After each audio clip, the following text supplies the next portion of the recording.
पूर्वी Delhi Mansarovar park Shahdara DDA flat स्थित समुदाय भवन में 2 जनवरी से शुक्ला परिवार के सौजन्य से श्रीमद् भागवत कथा का आयोजन कराया गया।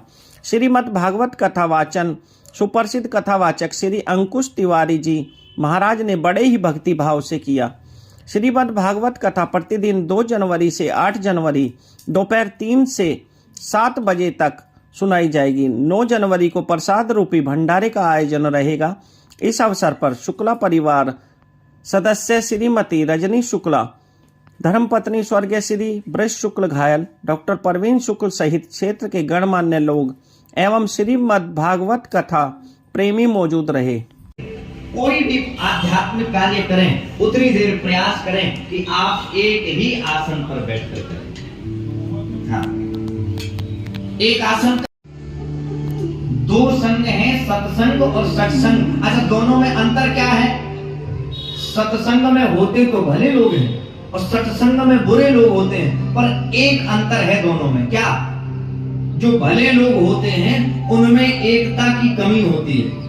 शैली में आप बैठे हैं, वो तरीका, पद्मासन बैठे हैं, वज्रासन बैठे हैं, कोई भी आसन हो। वैसे सुखासन सबसे अनुकूल होता है, जिसमें आपको सुख मिले उस आसन में बैठो, परंतु प्रयास करो कि वह एक ही आसन हो, बदला ना जाए।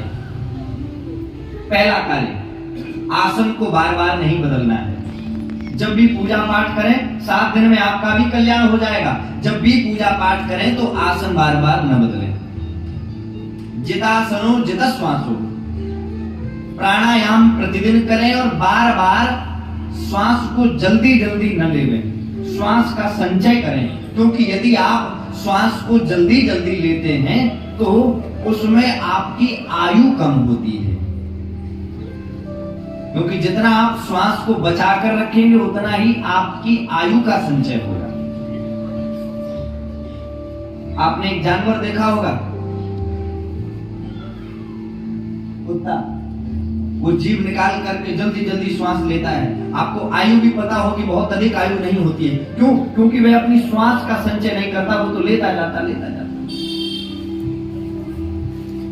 हमारे महात्मा, हमारे सनातन धर्म के रक्षक ये सब बताते हैं कि श्वास का संचय करो, और वो प्राणायाम के माध्यम से हो सकता है। 2 बातें, पहला आसन, एक आसन पर बैठो, दूसरा श्वास का संचय करो। एक श्वास ले लो, थोड़ी देर रुक जाओ, जितनी देर रुक सकते हो, फिर दूसरी श्वास लो। धीरे धीरे धीरे धीरे प्रतिदिन यह नियम बढ़ाओ। तीसरी बात, जितासनो जितश्वासो जित संगो जितेंद्रिया। जित संगो, संग जीतो आप जरा।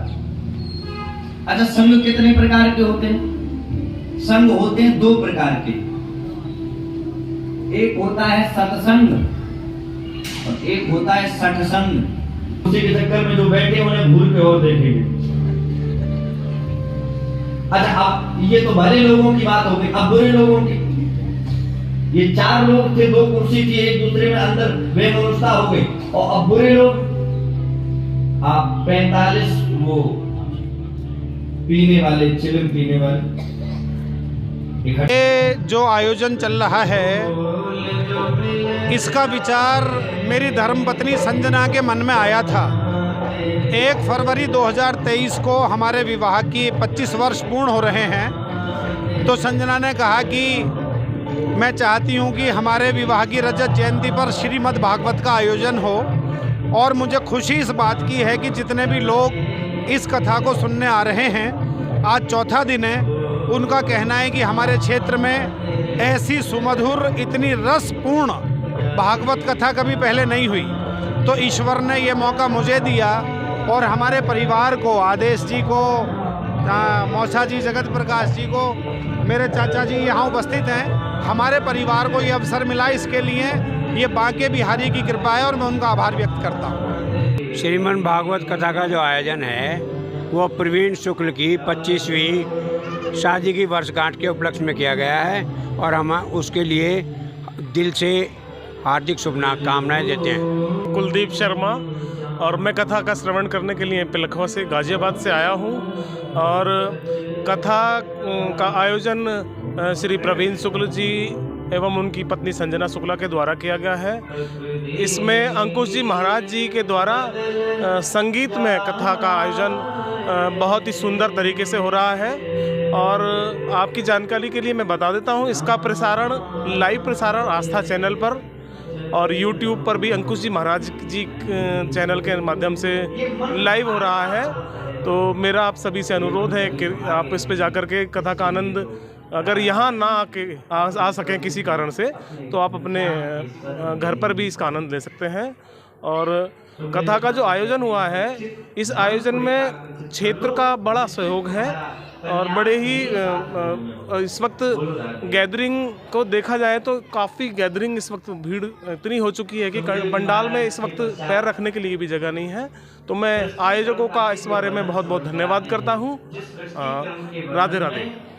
ताराचंद शुक्ला है, टिलफे से रहने वाला हूँ मैं। और ये जो कार्यक्रम हो रहा है, मैं तो इस कार्यक्रम के लिए, इसकी उपयोगिता के लिए ठाकुर जी, लड्डू गोपाल जी और हमारे जो बुजुर्ग हैं, पितृ हैं, उनकी ही भावनाओं से प्रेरित होकर ये कार्यक्रम चल रहा है। धन्यवाद। सुरेश कुमार शर्मा। क्या कहना चाहिए? ज़्यादा कुछ नहीं, कम शब्दों में ज़्यादा इतना ही कहूँगा कि अंकुश जी महाराज द्वारा जो कथा मानसरोवर पार्क समुदाय भवन में चल रही है, इसका जो आनंद है मैंने यहाँ आकर लिया है, उसके लिए जितनी शुभकामनाएं प्रवीण शुक्ल जी को दी जाएं उतनी ही कम है। महाराज जी की वाणी में अमृत वर्षा बरस रही है और ऐसी वर्षा ईश्वर प्रवीण जी के माध्यम से ऐसे आगे भी कराते रहे। और मैं इन्हीं शुभकामनाओं के साथ बहुत बहुत बधाई, धन्यवाद। मनोज गुप्ता, मुखर्जी स्कूल में लेक्चर केमिस्ट्री में पिछले 28 सालों से। और ये जो श्रीमद् भागवत का जो प्रोग्राम प्रवीण शुक्ला जी के द्वारा किया जा रहा है, उनकी रजत जयंती मैरिज एनिवर्सरी के उपलक्ष्य में, ये यहाँ के जो जनता है, भक्तगण जो है, उनके लिए बहुत ही मतलब श्रद्धापूर्ण वातावरण में प्रस्तुत किया जा रहा है, जिसके लिए मैं उन्हें हार्दिक रूप से शुभकामनाएं देता हूँ। मेरा नाम प्रवीण कुमार शर्मा और PK आज़ाद।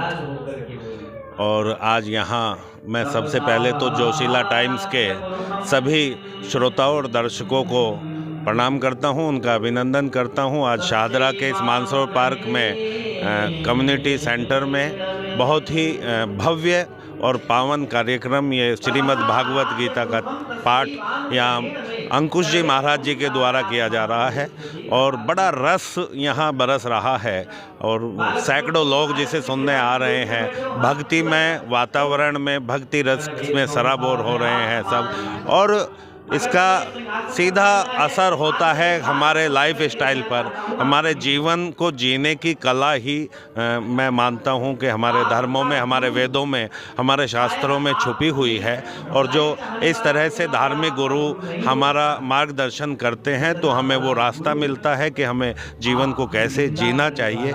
जिस तरह से भगवान श्री कृष्ण ने गीता में कहा कि ये युग कर्म का युग है, तो हमें किस तरह के कर्म करने चाहिए, कैसे हमें जीवन जीना चाहिए, कैसे विचारों का पोषण करना चाहिए, वो सब यहाँ हमें सुनने को मिल रहा है। इसे श्रवण करके हम सब बहुत खुश हैं, आनंद की वर्षा हो रही है।